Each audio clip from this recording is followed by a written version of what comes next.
Friends, welcome back to my YouTube channel. बहुत बहुत स्वागत है भाई आपका मेरे यूट्यूब चैनल में।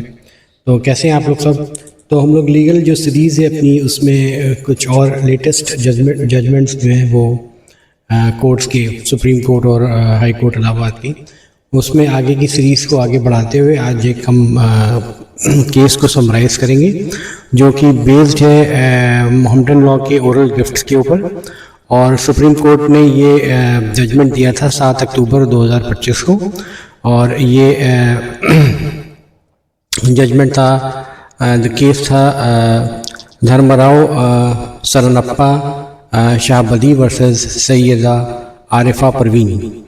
तो ये बेसिकली एक हिबा से रिलेटेड है, ओरल हिबा कि हिबा जो है वो कोर्ट ने, सुप्रीम कोर्ट ने कहा कि भाई इनवैलिड है क्योंकि इसमें जो है वो कोई पोजेशन नहीं मिला, कब्जा दखल नहीं मिला और म्यूटेशन नहीं हुआ, यानी कि दाखिल खारिज नहीं हुई।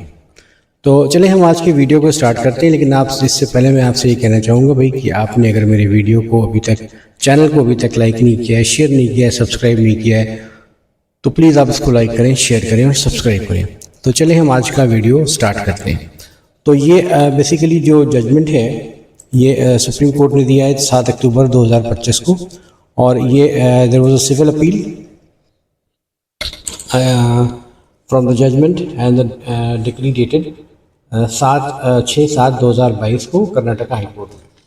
तो ये हुआ ये था कि ये इसका मैं सबसे पहले आपको साइटेशन दे देता हूँ।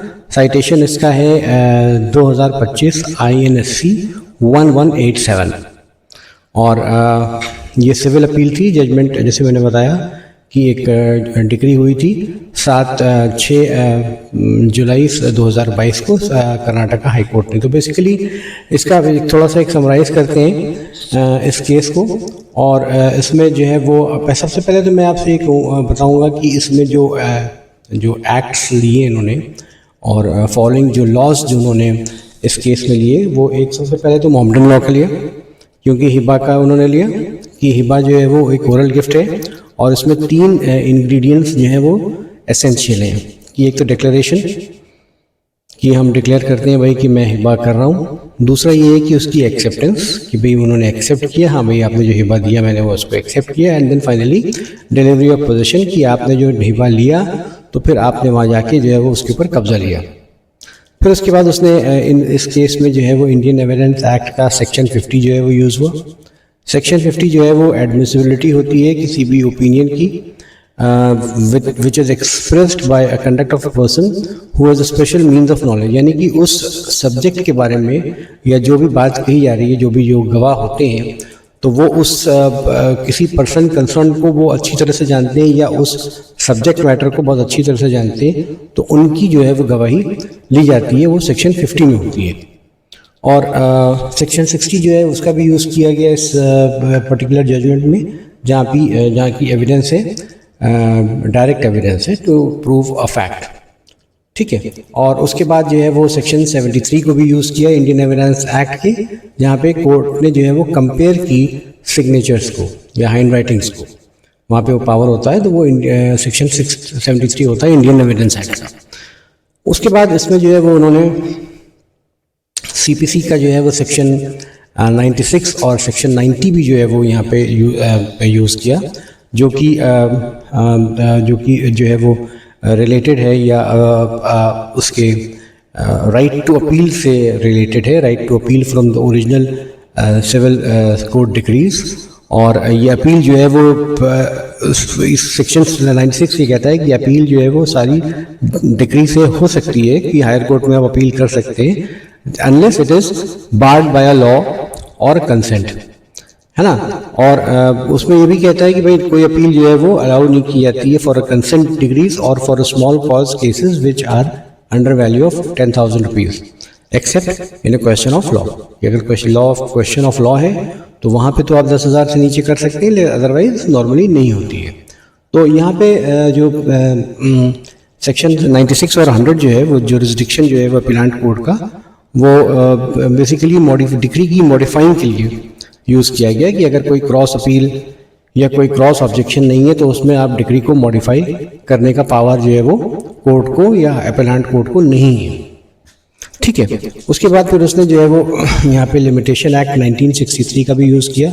उसमें सेक्शन या आर्टिकल सॉरी इनफैक्ट 58 और 59 का यूज़ हुआ। तो आर्टिकल 59 जो कहता है कि भाई लिमिट्स जो है वो किसी भी सूट की जो डिक्लेरेटरी सूट है उसकी जो डिक्लेरेशन सूट है उसकी 3 साल की होती है, from the date the right to sue first accrues या from the date of cause of action जिसको हम कहते हैं। और आर्टिकल 59 ये कहता है कि लिमिटेशन जो है वो 3 साल का उसको हम कैंसिल भी कर सकते हैं या उस जो है वो उसको किसी भी इंस्ट्रूमेंट में हम उसको कैंसिल कर सकते हैं किसी पॉइंट पे, लेकिन वो आर्टिकल 59 उसके ऊपर डिपेंड करेगा क्या सिचुएशन है। उसके बाद फिर उसने जो है वो यहाँ पे इस जजमेंट में जो ट्रांसफ़र ऑफ प्रॉपर्टी एक्ट है उसमें सेक्शन 129 का भी यूज़ किया कि यहाँ पे जो गिफ्ट होते हैं मोहम्मदन लॉ में वो एक्सक्लूडेड होते हैं रजिस्ट्रेशन के फ्रॉम सेक्शन 123। तो सेक्शन 123 ये कहता है कि सारे जो इंस्ट्रूमेंट्स हैं वो रजिस्टर्ड होने चाहिए article section 123 of transfer of property act, है ना, 1882। लेकिन सेक्शन 129 ये कहता है कि जो कुछ गिफ्ट्स होते हैं मोहम्मदन लॉ में वो एक्सक्लूडेड होते हैं रजिस्ट्रेशन से। उसके बाद फिर इसमें सेक्शन 3 की भी बात की गई ट्रांसफ़र ऑफ प्रॉपर्टी एक्ट की। तो सेक्शन 3 जो है ट्रांसफ़र ऑफ प्रॉपर्टी एक्ट का वो ये कहता है कि कंस्ट्रक्टिव नोटिस के बारे में कि जो कॉन्सेप्ट है कंस्ट्रक्टिव नोटिस का कि भाई नोटिस जो है वो आपकी एक्चुअल भी हो सकती है कंस्ट्रक्टिव भी हो सकती है। तो एक्चुअल नोटिस तो ये होगी कि भाई आपको एक्चुअली उसके बारे में पता है उस किसी भी चीज़ के बारे में, और जो आपकी कंस्ट्रक्टिव नोटिस है वो ये होती है कि आपको जो है वो पता होना चाहिए, आप उससे जो है फेमिलियर होने चाहिए, या जैसे कि मान लीजिए कि आपने दाखिल खारिज अगर नहीं हुआ है तो आपने उसको रिकॉर्ड्स को चेक करने हैं, तो वो आपकी एक कंस्ट्रक्टिव नोटिस में आ जाता है ना। और इम्प्लाइड नोटिस जो कि थर्ड पार्टी से होती है। ठीक है, तो यहाँ पे इसका भी यूज़ हुआ आपके section 3 of the transfer of property act which deals with the constructive notice. तो ये बेसिकली जो है वो एक सिविल अपील, जैसे मैंने बताया कि हाई कोर्ट के जजमेंट से जो थे वो डिफेंडेंट्स जो थे वो उनको लगा कि ये सही जजमेंट है, तो वो सुप्रीम कोर्ट में गए। और ये डिस्प्यूट बेसिकली ये था कि ये एग्रीकल्चरल लैंड है, उसमें 24 एकड़ और 28 गुंटे की ये लैंड है। एक विलेज जो है वो वहाँ था कर्नाटका में, गुलबर्गा में कुसनूर वहाँ पे था। तो ओरिजिनल जो ओनर थी इसकी वो खदीजा बी थी। उन्होंने एक 1971 में एक पार्टीशन जो सूट जो है वो फाइल किया अपने ब्रदर के अगेंस्ट कि भाई हमारी इस प्रॉपर्टी पार्टीशन हमको दे दिया जाए और हमको जो है वो उसमें कब्ज़ा दिया जाए। तो उसमें हुआ ये कि जो 1987 में वो प्रॉपर्टी को डिक्री हुई और उनके फेवर में हुई, खदीजा बी के नाम पे हुई। पूरे 24 एकड़ और 28 गुंठा उनके नाम पे 1987 में 1987 में उनके नाम आए। उसके बाद उन्होंने क्या किया कि 1988 में एक ओरल गिफ्ट डीड दी अपनी लड़की को 10 एकड़ ज़मीन के लिए। जो उनकी प्लांटिव थी, मतलब जो सईदा आरिफा परवीन थी, उनको उन्होंने 10 एकड़ की दिया, और वही उनकी एक बेटी थी और वही उनकी हेयर थी। उसके बाद उन्होंने 1989 में एक मेमोरेंडम ऑफ गिफ्ट जो है वो बनाया इनके फेवर में, और उसमें जो है वो जो उनके खदीजा बी के जो हस्बैंड थे अब्दुल बासित, उनकी भी सिग्नेचर थी।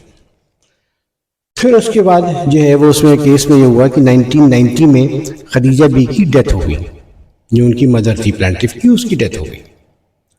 तो अब उसके बाद फिर ये हुआ कि 1991 में अब्दुल बासित ने अपने नाम पे पूरा म्यूटेशन करा लिया प्रॉपर्टी का। 24 एकड़ और जो 28 गुंठा थे वो पूरे उनके नाम पे 1991 में उनके नाम पे म्यूटेट हो गए। फिर हुआ ये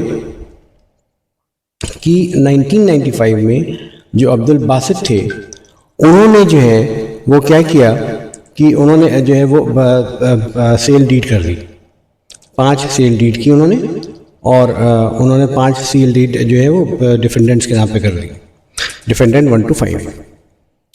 उसके बाद 2001 में अब्दुल बासित की डेथ हो जाती है। फिर 2013 में क्या हुआ कि सईदा आरफा परवीन ने जो कि जिनकी शादी मुश्ताक अहमद से हुई, उन्होंने एक डिक्लेरेशन सूट फाइल किया, डिक्लेरेशन और इंजंक्शन सूट फाइल किया जो सीनियर डिवीज़न था वहाँ पे गुलबर्गा में, कि भाई ये जो है वो the plaintiff is the owner of the suit property. उसके अलावा उन्होंने एक और जो है वो प्रेयर किया कि भाई कैंसिलेशन ऑफ सेल डीड की, कि जो भी सेल डीड हुई है उसको कैंसिल किया जाए। तो जो उन्होंने कहा कि जो सेल डीड जो अब्दुल बासित ने की हैं वो नल हैं और वॉइड हैं। फिर उसके बाद क्या हुआ कि प्लेंटिफ ने आर्ग्यू किया कि भाई म्यूटेशन एंट्रीज जो हैं वो इलीगल हैं, क्योंकि उनको जो है वो कोई नोटिस नहीं दी गई और उन प्लान जो आपके डिफेंडेंट हैं उनके ऊपर कोई राइट्स या इंटरेस्ट नहीं है। डिफेंडेंट्स के अकॉर्डिंगली खदीजा भी की जो है वो डेथ हुई इशूलेस, उनकी कोई बच्चे नहीं थे, और उन्होंने कहा कि जो ओरल गिफ्ट डीड है वो 25 साल तक कहाँ थे, 25 साल तक उन्होंने उस गिफ्ट डीड के बारे में क्यों नहीं कहा, कुछ कहा।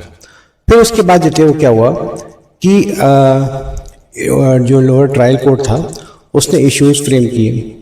अब इश्यूज जो फ्रेम हुए वो हुए, पहला इश्यू ये हुआ कि भाई प्लेंटिफ को जो है वो कोई राइट टाइटल और ओनरशिप है उस पर्टिकुलर जो शेड्यूल प्रॉपर्टी है या नहीं है। दूसरा इशू ये फ्रेम हुआ कि भाई जो प्लेंटिफ है वो लॉफुल पोजीशन में है कि नहीं है उस प्रॉपर्टी के। उसके बाद फिर क्या हुआ, जो थर्ड इशू बना वो ये बना कि प्लेंटिफ को प्रूव करना था कि डिफेंडेंट जो थे कि डिफेंडेंट जो है वो इंटरफेयर कर रहे हैं या नहीं कर रहे हैं उनकी प्रॉपर्टी पीसफुल जो उनका पोजीशन है उसके ऊपर। फिर उसके बाद जो चौथा इशू फ्रेम हुआ वो ये हुआ कि प्लेंटिफ जो है वो लिमिटेशन से बार्ड है, और पांचवा ये हुआ कि सूट जो है वो प्लेंटिफ का जो प्रेजेंट फॉर्म में है वो मेंटेनेबल है या नहीं। ट्रायल कोर्ट ने सारे इश्यूज को सबको जो है वो प्लेंटिफ के फेवर में ही डिसाइड किया, जबकि उन्होंने ये कह दिया कि भाई जो based on the testimony of PW2 and PW3 उनकी टेस्टिमनी किया, और उन्होंने ये कहा कि अंडर सेक्शन जो 50 जो है इंडियन एविडेंस एक्ट का कि उनको जो है वो फैमिली रिलेशंस के बारे में पता है, तो वो उसकी जो जो सईदा प्लेंटिफ जो है वो खदीजा बी की ही डॉटर है। और उसके बाद उन्होंने सेक्शन 73 जो था वो एविडेंस एक्ट का उसको जो है वो लिया, और उस पर जो सिग्नेचर्स थी अब्दुल बासित जो उनके फादर थे प्लेंटिफ के, तो उसकी सिग्नेचर जो मेमोरेंडम ऑफ गिफ्ट पे थी और जो सेल डीड पे थी वो सेम थी। तो उसके बाद फिर जो है वो सेम पर्सन की थी। फिर ट्रायल कोर्ट ने ये कहा कि भाई जो डिलीवरी ऑफ पोजेशन है वो इस्टेब्लिश नहीं की गई, और मोहम्मदन लॉ में जो डिलीवरी ऑफ पोजेशन है, कब्जा दखल जो है वो एसेंशियल इंग्रेडिएंट है, एसेंशियल कंडीशन है किसी भी हिबा की या गिफ्ट की। तो ट्रायल कोर्ट ने ये कहा कि भाई as per Muslim law of succession जो लीगल हेयर है खदीजा बी की उसको 3/4 3/4 शेयर डॉटर को जाएगा, और 1/4 जो है वो उनके फादर को जाएगा, प्लेंटिफ के फादर को। उसने उनको ओरल गिफ्ट डीड जो है उसके ऊपर उन्होंने कहा, उनके अगेंस्ट पे कहा कि भाई ये ओरल गिफ्ट डीड जो है वो नहीं हुई है क्योंकि वो पोजीशन में जो प्लेंटिफ है वो नहीं है। लेकिन उसने कहा कि भाई जो वो लीगल हेयर है तो बेस्ड ऑन द सक्सेशन उनको 3/4 और जो उनके हस्बैंड है या फादर है जो है उनको 1/4 मिलेगा। यानी कि उन्होंने जो है वो कुल इसमें क्या नाम है 24 एकड़ में 18 एकड़ 3/4 जो है ऑलमोस्ट 18 एकड़ होता है, और 1/4 जो है वो जो फादर का था वो 6 एकड़ था। अब डिफेंडेंट इससे अनसेटिस्फाइड हुए, फिर क्या किया उन्होंने कि वो जो है वो कर्नाटका हाई कोर्ट में गए। कर्नाटका हाई कोर्ट ने मॉडिफाई कर दी डिग्री, है ना, सेक्शन 96 और 100 के अकॉर्डिंगली उसने मॉडिफाई कर दिया डिग्री को, और उसने कहा सेक्शन 96 और 100 CPC का उसको उसने जो है वो उसके उसमें मॉडिफाई किया, और उन्होंने कहा कि भाई जो पोजीशन है वो प्रूफ होता है प्लेंटिफ का, तो उसको उसने जो है वो ओरल गिफ्ट उसको मिला है। और उसके अलावा जो है मतलब 10 एकड़ का तो ओरल गिफ्ट मिल गया, और उसके अलावा जो है वो जो जितनी बची हुई प्रॉपर्टी है उसमें 3/4 जो है वो प्लेंटिफ का है और 1/4 जो है वो फादर का है। तो यानी कि उसमें ऑलमोस्ट उसको जो है वो करीब 14 एकड़ के आस मतलब 3/14 जो भी होगा, तो वो उसमें 14 एकड़ जो है वो 3/4 की हो गई, और 10 एकड़ वो तो करीब 24 एकड़ जो है लैंड उसको मिला, और 1/4 जो है वो क्या नाम है उनके फादर को मिला। ये उन्होंने हाई कोर्ट ने जो है वो पास किया जजमेंट या ऑर्डर। अब डिफेंडेंट जो थे वो भाई से अनसेटिस्फाइड हुए। जब उससे अनसेटिस्फाइड हुए तो उन्होंने जो है वो क्या किया, उन्होंने हाई कोर्ट गए, सॉरी सुप्रीम कोर्ट गए।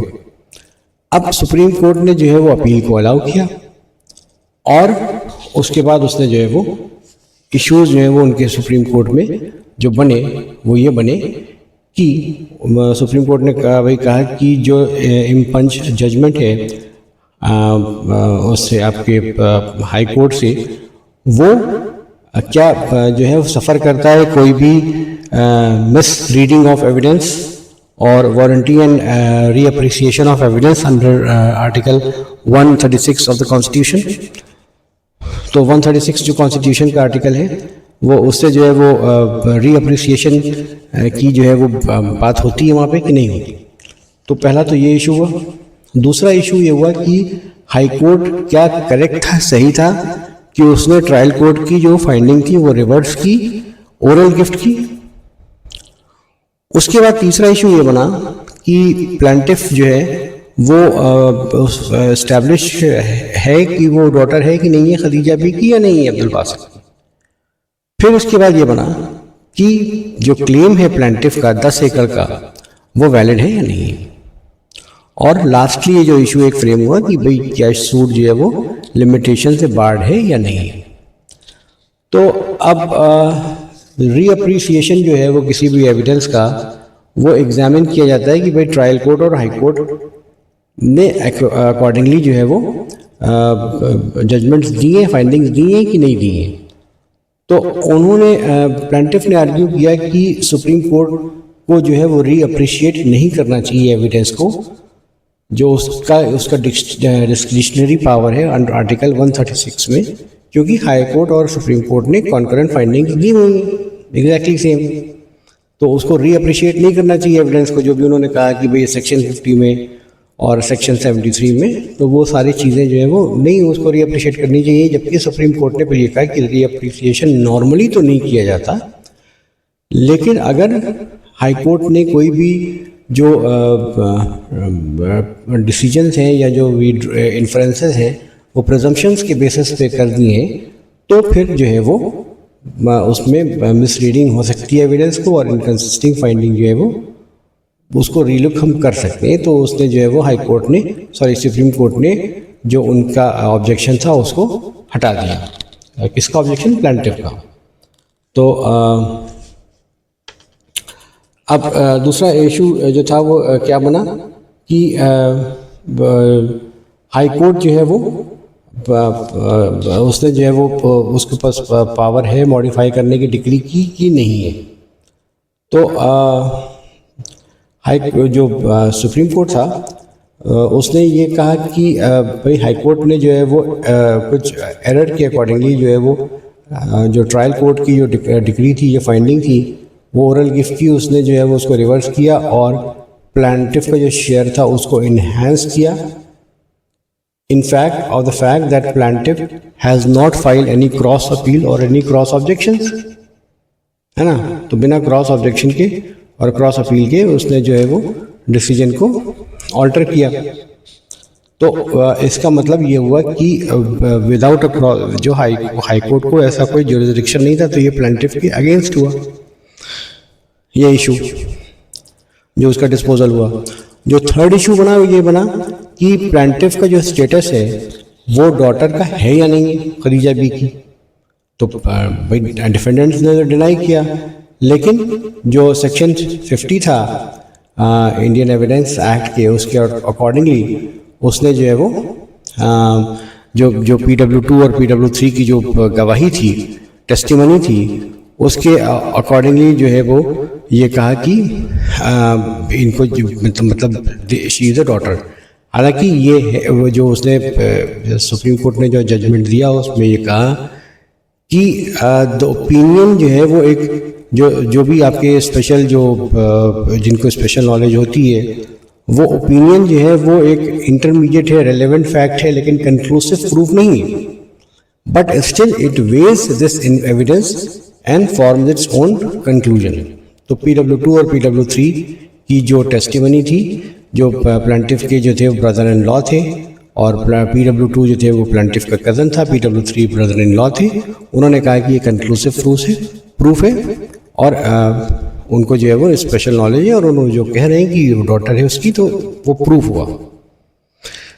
उसके बाद जो है वो सेक्शन 73 जो था वो इंडियन एविडेंस एक्ट का, वो ट्रायल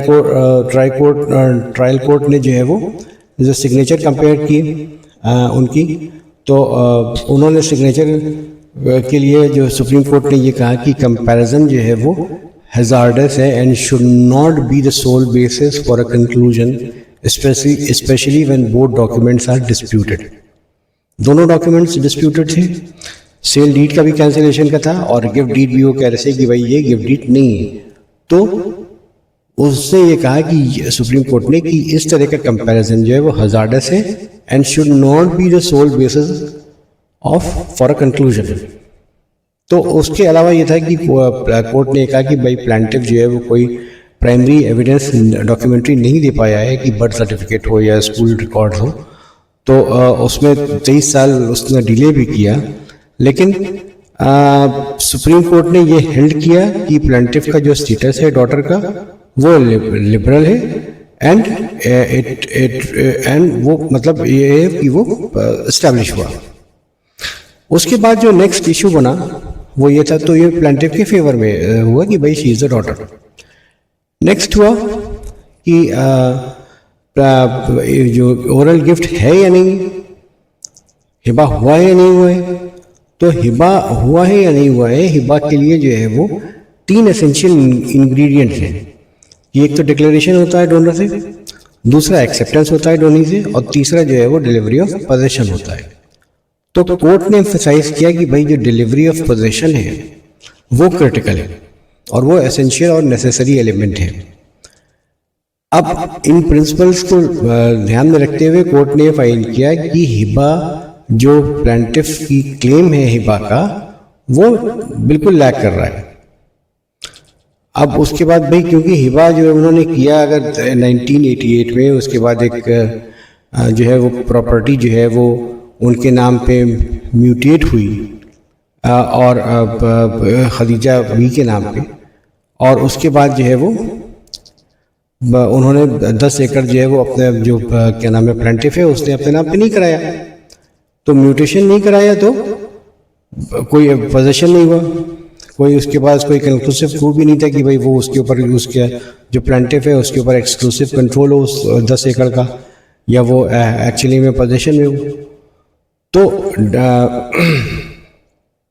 जो रेवेन्यू रिकॉर्ड से सेल डीड हुई, उसके बाद डिफेंडेंट्स का जो है वो टाइटल इन पोजेशन रहा और उनका नाम म्यूटेट हुआ। तो अब जो आपका मेमोरेंडम ऑफ गिफ्ट था उसमें क्या हुआ कि खदीजा बी के थंब इम्प्रेशन थे, जबकि वो अपने सिग्नेचर जो थी वो कर सकती थी। तो वो कुछ थोड़ी सी इनकन्सिस्टेंसी रही, क्योंकि उसने पुराने जो अपने जो वो थे जो पार्टीशन सूट था या और भी बाकी जो भी केसेस थे सूट्स थे उसमें उसके सिग्नेचर थे और यहाँ पे उसका थंब इम्प्रेशन था। तो उसके बाद सुप्रीम कोर्ट ने कहा कि भाई प्लांटिफ ने फेल किया है, they have failed to prove the delivery of possession and hence the oral gift of hiba was not acted upon and could not be relied to transfer the title. तो हिबा उन्होंने कहा कि ये हिबा नहीं है। फिर जो फाइनली जो इशू बना वो ये बना कि भाई जो है वो क्या लिमिटेशन से ये जो है वो बाधित है या नहीं। तो अब उसके बाद उसने जो है वो लिमिटेशन की जो बात किया है वो किया कि भाई इसमें यहाँ पे आर्टिकल 58 और आर्टिकल 59 जो है वो यहाँ पे यूज़ में आया। ये आर्टिकल 59 या 58 और आर्टिकल 59 जो है वो जो लिमिटेशन एक्ट का है वो ये कहता है कि कोई भी डिक्लेरेटरी सूट होती है तो आर्टिकल 58 ये कहता है कि 3 साल लिमिटेशन होती है। और अगर प्लांटिफ ने जो है वो यहाँ पे 2 एक्चुअली क्लेम किए। प्लांटिफ ने 2 क्लेम्स किए। पहला तो ये किया कि ओरल गिफ्ट हुआ 10 एकड़ का, और दूसरा ये किया कि भाई she is a legal here in the suit property. तो ओरल गिफ्ट जो था वो 1988 में किया गया। फिर उसके बाद जो है वो 1989 में जो है वो रिटर्न हुआ, और खदीजा भी जो है वो 1990 में उनकी डेथ हुई। अब्दुल बासित की डेथ 2001 में हुई। रिस्पोंडेंट जो थे इस केस में, रिस्पोंडेंट्स उन्होंने जो है वो या जो उसकी लड़की थी उसने म्यूटेशन के लिए अप्लाई नहीं किया 1989 में, जब उसके बाद गिफ्ट डीड हुई थी। ना उन्होंने 1990 में किया जब खदीजा बी की डेथ हुई, ना उन्होंने 2001 में किया जब उनके फादर अब्दुल बासित की डेथ हुई। अब उसके बाद जो है वो ये कहा जाए कि वो क्लेम कि वो जो है वो लीगल ईयर है 24 एकड़ और 28 गुंठा की, उसके ऊपर जो है वो जो क्लेम है, खदीजा भी जो थी उनकी डेथ हुई 1990 में और अब्दुल बासित की डेथ हुई 2001 में। और खदीजा बी की जब डेथ हुई 1990 में तो अब्दुल बासित ने जो है वो म्यूटेशन करा लिया पूरे 24 एकड़ का और 28 गुंठे का। तब उन्होंने प्लांटिफ ने कोई उसके ऊपर एक्शन नहीं लिया, ना उन्होंने म्यूटेशन को चैलेंज किया, ना उन्होंने रजिस्टर्ड जो सेल डीड हुई 1995 में उसको चैलेंज किया, उसको कैंसिलेशन का किया। अब जो पीरियड है 23 साल का 23 ईयर्स का जो गैप है तो वो काफ़ी होता है भाई। 1988 से लेके और 2013 तक तो जो गैप था कि भाई उन्होंने जो है वो ना डेथ में उन्होंने किया और ना उन्होंने उनके अपने फादर की डेथ पे किया। तो उसके बाद ये था कि कोर्ट ने ये कहा कि कंस्ट्रक्टिव नोटिस की नॉलेज तो है। कंस्ट्रक्टिव नोटिस मैंने बताया था आपको पहले भी कि भाई एक्चुअल नोटिस, कंस्ट्रक्टिव नोटिस और इम्प्लाइड नोटिस। ये एक्चुअल तो आपको एक्चुअली पता है, कंस्ट्रक्टिव ये है कि भाई जो म्यूटेशन रिकॉर्ड हैं या इस तरह के जो रिकॉर्ड हैं उसमें आपको चेक करना चाहिए, और जो इम्प्लाइड नोटिस है वो तो थर्ड पार्टी की है। तो उसने ये कहा कि भाई कोर्ट ने, सुप्रीम कोर्ट ने हेल्प किया कि भाई नॉलेज तो है कंस्ट्रक्टिव नोटिस की, और consequently it can not be started as continuing cause of action. तो जब नोटिस है किसी चीज़ की, कंस्ट्रक्टिव नोटिस है, तो वो एक जो कंटिन्यूइंग कॉज ऑफ एक्शन तो नहीं कहा जा सकता उसको। तो इसलिए उसने ये कहा कि भाई जो लिमिटेशन से ये सूट जो है वो बार्ड है। तो फाइनली जो उसने आउटकम ये दिया कि जो हाई कोर्ट और ट्रायल कोर्ट का जो ऑर्डर है, जो जजमेंट है, वो उसको सेट असाइड करते हुए डिफेंडेंट्स की जो सिविल अपील थी वो अलाउ की। उनके हिबा को जो रिस्पोंडेंट्स थे इस केस में उसको उन्होंने नहीं माना, क्योंकि उसमें डिलीवरी ऑफ पोजीशन नहीं था। डिलीवरी ऑफ पोजीशन जो है मेन आपका इंग्रेडिएंट होता है, तो इसलिए जो है वो उसने ये कहा कि भाई ये हिबा जो है वो वैलिड नहीं है ना। तो ये दोस्तों ये कुछ थे, सुप्रीम कोर्ट ने ये कहा कि भाई सीक्रेसी में कोई भी हिबा जो है वो नहीं किया जा सकता, कि आप उसको छुपा के रखें, आप म्यूटेशन ना कराएं और उसके बाद जो है वो आप ये कह दें कि नहीं भाई मैंने ऑल ऑफ अ सडन आप आके ये कह दें कि हम तो हिबा उसमें मेरे नाम पे हिबा हो गया, तो उसके ऊपर जो है वो सुप्रीम कोर्ट ने इसके ऊपर मना किया। तो ये एक मैंने आपको एक जजमेंट दिया जो लेटेस्ट है माउंटेन लॉ का, जो एसेंशियल रहे हिबा के, और कोई भी हिबा जो है सीक्रेसी में और हम बिना म्यूटेशन के नहीं किया जा सकता। तो दोस्तों आपको मेरा वीडियो पसंद आया होगा। अगर आपको पसंद आया तो प्लीज़ आप इसको लाइक करें, शेयर करें और सब्सक्राइब करें, and we'll meet in the next video. Thank you and keep watching my channel.